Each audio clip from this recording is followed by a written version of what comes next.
Good morning, everyone. We're going to begin with some brief remarks from Chief of Staff Mark Meadows, and he'll be giving you all an update on Phase 4 negotiations. Good morning. As you know, over the last several days, we've been having conversations on Capitol Hill, Secretary Mnuchin and myself, with Democrat and Republican leaders, both in the House and the Senate. Last night, we concluded a meeting with Senator Schumer and Speaker Pelosi a little bit before 10 o'clock. And at the President's direction, we have made no less than 4 different offers to Democrats on Capitol Hill on how we can make sure that the enhanced unemployment that is set to expire today, along with eviction protection that is set to expire as well, is protected. And those 4 different offers have been actually rejected.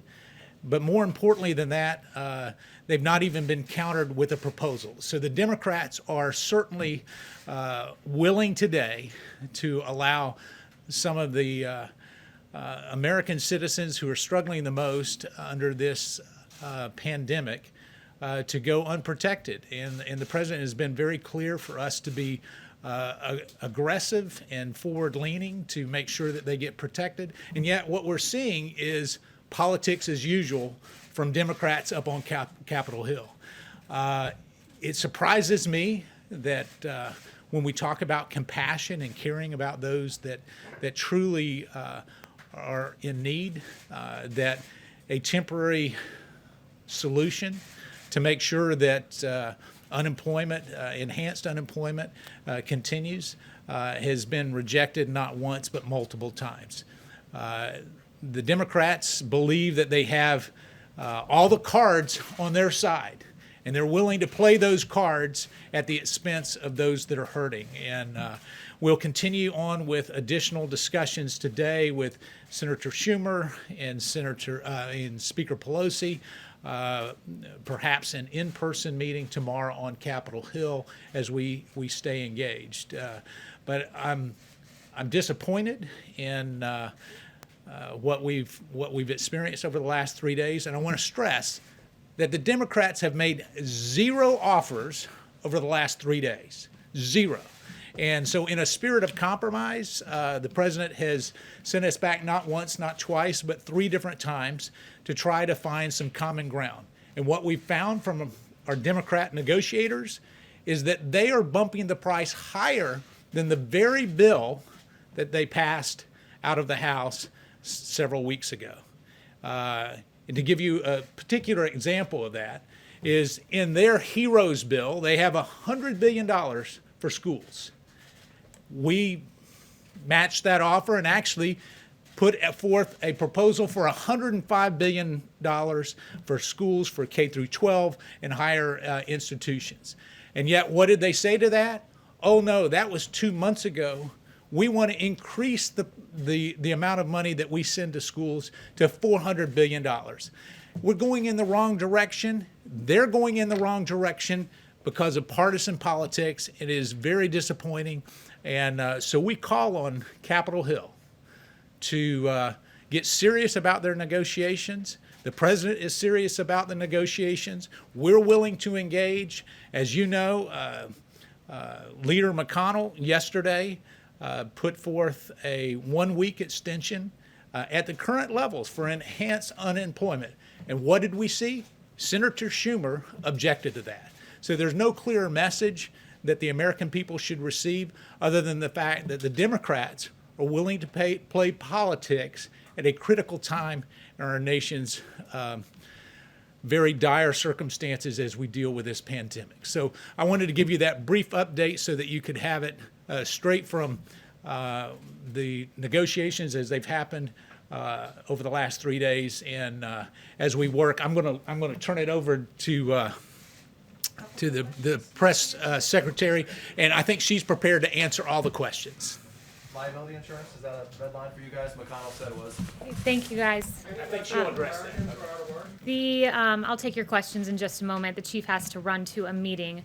But earlier this week, I just wanted to start off with an overview of what we've been doing on COVID. President Trump visited the great state of North Carolina to highlight the important work being done as part of Operation Warp Speed. And thanks to President Trump's leadership, the Trump administration has made substantial investments, including investing in multiple vaccine candidates, with several entering phase 3 clinical trials, including AstraZeneca, Moderna, and Pfizer, providing financial infrastructure for mass manufacturing of potential vaccines, guaranteeing doses of a vaccine will be available for distribution shortly after approval. The race for a coronavirus vaccine is truly moving at warp speed under President Trump. In addition, President Trump is leading on therapeutics. Over 140 clinical trials are now underway. Remdesivir, dexamethasone, convalescent plasma, and monoclonal antibody treatments. Yesterday, President Trump visited the American Red Cross headquarters to hold a roundtable on donating plasma. This initiative will empower Americans to help their fellow Americans in battling the virus. These critical investments in a coronavirus vaccine are due to the fact that we have a businessman in the White House. And according to the Wall Street Journal, quote, Democrats blame the U.S. case surge on inadequate testing and contact tracing, but the U.S. has averaged 2 to 3 times more tests per capita than most European and Asian countries. Indeed, we've done more than 59 million tests, with India at number 2 with just about 14 million tests, so quite a difference there. Arizona, California, Florida, and Texas all were doing more tests per capita when they lifted their lockdowns, more per capita than Germany, Spain, France, and South Korea have averaged. The U.S. is the undisputed world leader in testing, and on top of the more than 59 million tests that we've done, the FDA has authorized more than 193 tests under emergency use authorizations, including molecular and antibody tests. Under the leadership of President Trump, the U.S. is leading the world in safe and effective therapeutics and the rapid development of a potential vaccine. Together, as one American people, we will defeat the invisible enemy. And with that, I will take questions. Paula. Kayleigh, thank you. On Mark's comments about how it's Democrats who won't compromise, Democrats came up with a plan 2 months ago. The Republican plan was just presented on Monday, and in that time, the president has contradicted the Republican plan on the amount of stimulus checks, on student loans. Mitch McConnell threw you guys under the bus on funding for the FBI building. What do you say to the tens of millions of people who are going to lose their benefits when it appears that the real issue is that Republicans cannot agree among themselves, even though they've had months? That's not it at all. In fact, Democrats offered a $3 trillion plan. We have a very specific focus right now, and it's not this comprehensive plan, whether it be the HEROES Act the Democrats proposed that was unserious, or the HEALS Act. That narrow focus is this, that Americans are about to lose their unemployment insurance, and this White House, this Chief of Staff, this President, this Secretary of the Treasury have offered several iterations to make sure that Americans who through no fault of their own lost their jobs during this pandemic do not also lose these checks. We've made several proposals, as Mark Meadows just said to you, and how many proposals have the Democrats made? 0. And if you want to know where the Democrats' true intentions lie, look no further than the Martha McSally bill that was presented that would have extended the $600 unemployment insurance. It was rejected by Chuck Schumer, and that was a plan that the president was willing to endorse. The White House Kayleigh, what do you say to those that are going to lose $600 a week in unemployment payments that need that money? And also, why didn't you start negotiating earlier, and why only the offer of an extension of 1 week? Well, what I would say to them is that this is unacceptable, that the Democrats have been fundamentally unserious. And you just heard the Chief of Staff say a great example of that is they had this massive $3 trillion bill that called for $100 billion in school funding. We then gave $105 billion, which then was deemed insufficient. So if Democrats were interested in extending unemployment insurance and helping the American people, they would have endorsed the Martha McSally bill and extended this by a week to give us time as we try to extend this in perpetuity, while we also focus on evictions as well. What do you say to those Americans that are about to lose $600 a week? That they need to be calling the offices of Chuck Schumer and Nancy Pelosi and say, get to work, and stop engaging in politics on the backs of hardworking Americans who deserve these checks, who lost their jobs through no fault of their own. Are you willing to pass on the liability protection? That's a question for Mitch McConnell. He said that that's going to be a part of any bill, but that's Mitch McConnell's, that's his priority. This president is very keenly focused on unemployment insurance, and the Martha McSally bill is a great example of what Democrats are focused on. Yes. Kayleigh, if the president is so worried about how long it'll take to count ballots in the election, then why isn't the president and this White House doing everything it can to secure more funding for staffing and other resources to make sure that we can have a safe and proper election? Look, what this White House is focused on is making sure that our election is not riddled with voting fraud and that the timetable is not hung up here.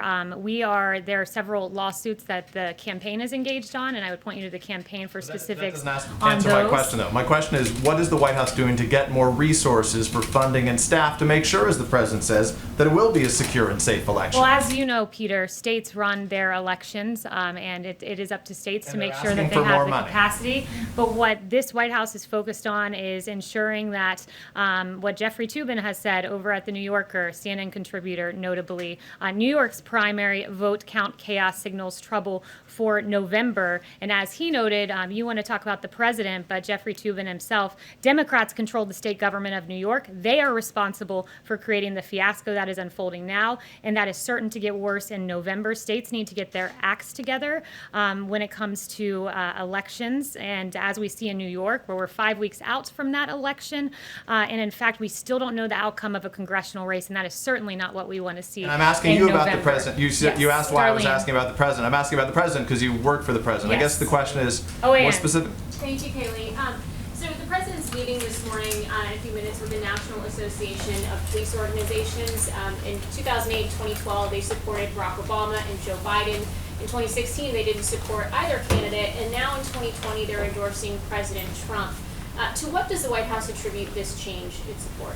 Well, it's clearly a change in the Democrat Party, Jen. When you look at the polling on defunding the police, ABC News Ipsos poll, 64% oppose defunding the police. Huffington Post, 57% oppose. Rasmussen, 59% oppose. But make no mistakes, Democrats want to defund our law enforcement. It comes at a time where 64% of Americans say they are concerned that growing criticism of America's police will lead to a shortage of police officers and reduce public safety in the community where they live.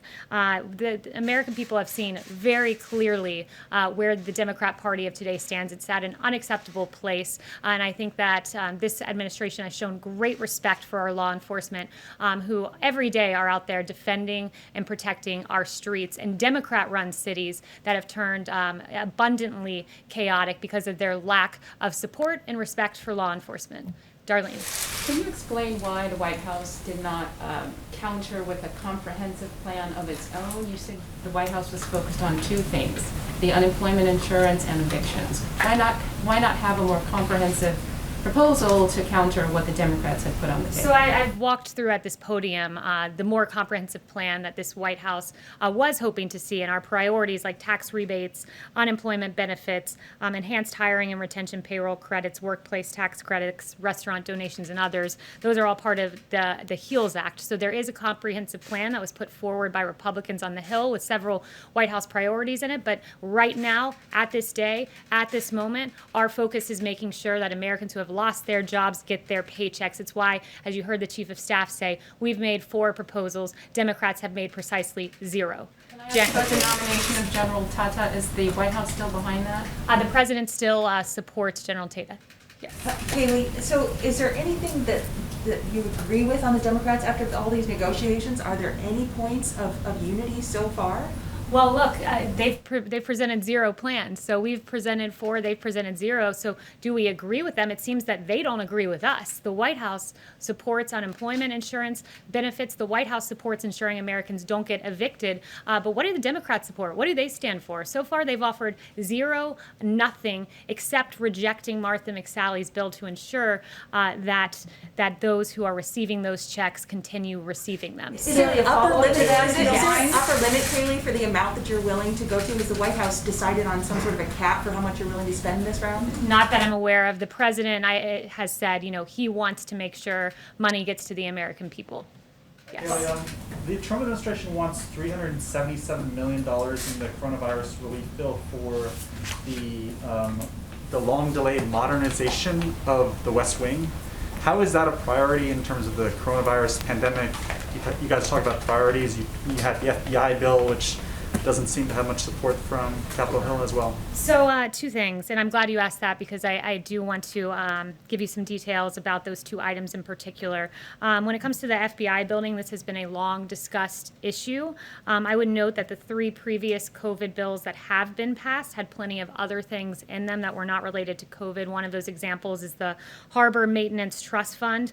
This is not a red line for us. It was a part of the initial bill, but it is certainly not a red line. The priority, as I've said several times so far, is unemployment insurance, making sure Americans do not get evicted. And then as it pertains to White House renovations, many of those pertain to safety protocols, filtration systems, enhanced communication ability, and needs that we saw that were highlighted during the pandemic. But make no mistake, a $377 million proposal will not stand in the way of ensuring that the American people get their checks. That is the priority, ensuring that Americans do not get evicted. That is our number one, number two goals. Yes. Thank you, Kayleigh. I just wanted to confirm reports that Mark Meadows actually made an offer to extend unemployment insurance by 4 months.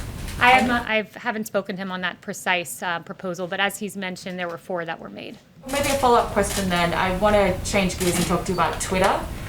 We reported yesterday that the Israeli government wrote to Twitter's CEO asking him to remove tweets from Iran's supreme leader, Ayatollah Khamenei, calling for the genocide of the Israeli people. The company refused to do that because they said that the tweets were, quote, comments on current affairs. I'm wondering if the White House has a response, given that Twitter has recently begun restricting the president's own tweets for glorifying violence, quote, glorifying violence and spreading misinformation, and if you have spoken to the president about any further action perhaps he's taking on social media companies. Yeah, it's a great question, Ebony. I did see that New York Post story, and I thought it was very eye-opening, and it tells you where these social media companies stand, where they're not willing to assess the Ayatollah Khomeini's tweets, but they are willing to assess President Trump's tweets. It's really appalling, and it just speaks to their overwhelming, blinding bias against conservatives and against this president.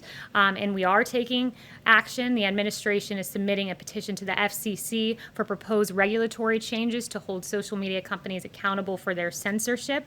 And this petition that was previously reported on earlier in the week asked the FCC to end the loophole that allows social media companies to escape civil lawsuits for their own speech, fact checks, and deplatforming. And the petition seeks to expose social media companies to liability as a speaker or a publisher if they act as editors of content on their platforms or remove lawful speech based on politics. And very good work by the New York Post in highlighting that issue. Yes. Thanks. Can I follow up on Darlene's question on Tata for a minute? You said that the administration is still behind him, but are you guys considering putting him in an acting role? I have no personnel announcements other to say than the president still supports him. Can I just one follow-up? Yes, thank you. It's been a month since there were reports of Russian bounties upon American military forces, and yet the White House has done nothing to push back on Putin. What is the delay? So as I've answered probably a dozen times from this podium, that intelligence is unverified. There are dissenting opinions. The media is, I would point to the Department of Defense saying there's no corroborating evidence to validate recent allegations, NSC allegations and recent press articles have not been verified or substantiated by the intelligence community, and ODNI has a similar statement. But look, this president acts. He is not afraid to stand up to Russia. He's done so repeatedly when our adversaries have directly targeted U.S. or coalition partners. The president did not hesitate to act. Look at Syria in 2018 when dozens of Russian mercenaries were killed in a retaliatory defensive strike. He has continually stood up to Russia, will continue to do so, and this president will always protect our troops and our men and women overseas, and he will act on verified intelligence. Bill. Thank you, ma'am. So Colorado, Hawaii, Oregon, Utah, and Washington all have automatic mail-in ballot systems. The White House has made its position clear on absentee ballots and also the concern over these universal systems. Does the White House think that those elections are fraudulent or more at risk of fraud?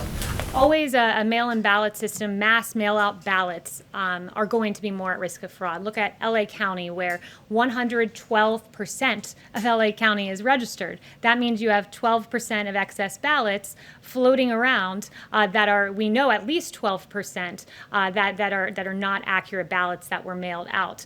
This is a very basic concept, and it's one that the media has done a very good job reporting on, not just Jeffrey Toobin at the New Yorker. You also had the Washington Post article on this that the president held up yesterday that says the results that they've seen in a study have showed that there's an unexpected stress test of mail balloting systems, many of which were designed to handle only a small portion of the vote and are not ready to scale up in response to a pandemic. That was Washington Post. There was another great ABC piece, mail-in voting delays in primary caused Pennsylvania to sound alarm about November. Expansion of mail-in voting will likely delay the state's presidential race. A great CBS report. Pennsylvania's mail-in votes still weren't all tallied up after 1 week. Officials fear election nightmare in November. So mass mail-in voting is certainly subject to fraud, and good work on the part of ABC, CBS, Washington Post, and the New Yorker for highlighting the fraud that is at play, the delays that are at play, because those are, after all, the facts. Another quick one. The chief sounded quite frustrated a second ago. Is there any situation in which the White House would walk away from negotiations on Phase 4? I won't get in the middle of the negotiations, and I'll leave that to the chief and to the Secretary of Treasury.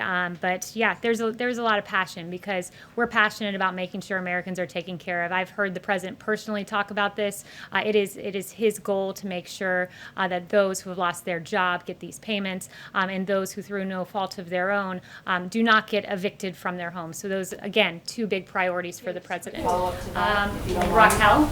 Yes, thank you, Kayleigh, so much. I have two questions. One, you were here saying that how well the administration is doing is responding to the pandemic, but the facts don't show that, and Americans are struggling and scared.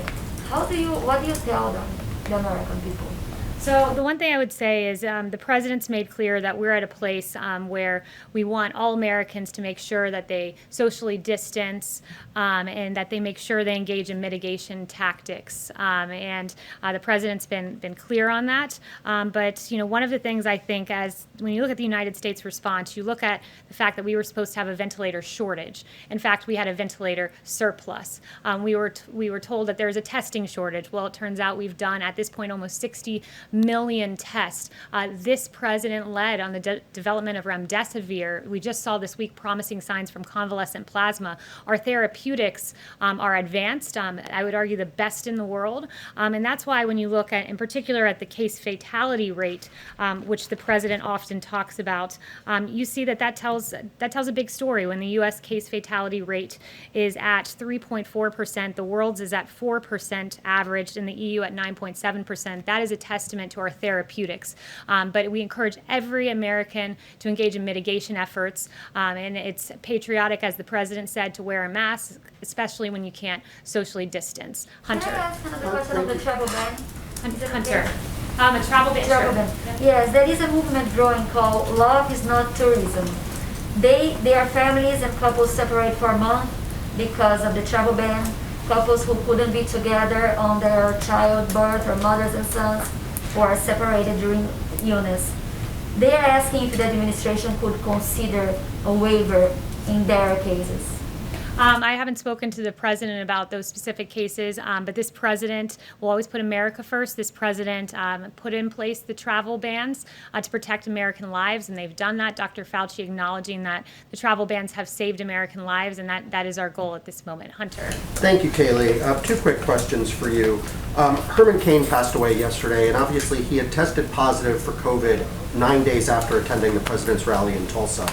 Officials there have connected the rally to a spike in cases. Is there any concern that Herman Cain may have contracted coronavirus at the president's rally? And is the task force doing any follow-up to track other potential cases from that event? Look, Herman Cain is the absolute embodiment of the American dream. We are grieved and we are very saddened by his passing. He was raised in Atlanta, Georgia, on a small farm. He left with just the clothes on his back. His mother was a housekeeper, and he rose to be an extremely successful businessman and someone who was who contended for the nomination of our party. And I would refer you to a post on Herman Cain's website, and he says, "I realize," or his website rather, "I realize people will speculate about the Tulsa rally, but Herman did a lot of traveling the past week. I don't think there's any way to trace this to one specific contact that caused the infection. We'll never know." So that, and I will not politicize Herman Cain's passing, and I would just note the great contributions he's made to our society. We'll always remember him, and his legacy will stand. And then just a follow-up on another point. Obviously, the president's tweet yesterday seemed to float the idea of delaying the election. He later said, he supports no date change whatsoever. Given a little bit of the ambiguity and confusion there, can you just state unequivocally whether or not the White House wants to see the date changed, and state 100% that that is not something that you support? The president answered this 3 times yesterday. He said, "I want the date more than anyone. I don't want to delay. I want to have the election." And in a local interview he said, "No one wants the date of the election more than me," because he believes November 3rd will be a moment where the American people acknowledge the great successes of this administration. Yes. Kayleigh, thank you. Does the president support the Chinese-backed Hong Kong government in delaying their elections? Yeah, so I do have an answer for you on the Hong Kong elections. We condemn the Hong Kong government's decision to postpone for 1 year its legislative council elections and to disqualify opposition candidates. This action undermines the democratic processes and freedoms that have underpinned Hong Kong's prosperity, and this is only the most recent in a growing list of broken promises by Beijing, which promised autonomy and freedoms to the Hong Kong people until 2047 in the Sino-British Joint Declaration. I think it's appropriate, as we see this play out on the Hill, this testimony by our doctors, to just acknowledge the real successes and work of this administration. I acknowledge the ventilators, and I talked about testing and just great American industry coming together, the American people coming together and working to get us through this tragic pandemic. And we grieve when even one life is lost. But I do want to point out just the early actions of this administration. When there were 0 reported cases in the United States on January 6th, the CDC issued Wuhan travel notice before any U.S. confirmed cases. But what were Pelosi and Chuck Schumer doing? They were calling on the GOP to support Bolton testifying. 0 reported cases in the United States on January 17th. The CDC implements public health entry screenings at 3 major U.S. airports receiving the greatest volume of Wuhan passengers. What were Democrats doing? House Democrats were preparing to file their first brief in the sham impeachment inquiry. When there was 1 reported case in the United States on January 21st, CDC activated Emergency Operations Center. What were Democrats doing? Chuck Schumer was calling for witnesses in the impeachment trial, and Pelosi released a statement criticizing Mitch McConnell for his trial rules. And finally, when there were 7 reported cases in the United States on January 31st, President Trump issued travel restrictions on China and the first mandatory quarantine in more than 50 years. And those travel restrictions saved American lives. But what were Democrats doing? Pelosi was introducing the No Ban Act, which would have imposed undue limitations on the president's authority to restrict entry of aliens into the United States. And what are Chuck Schumer and Nancy Pelosi doing now? Stopping Americans from getting their unemployment insurance. And it's despicable, and it's time for them to come to the negotiating table. Thank you very much.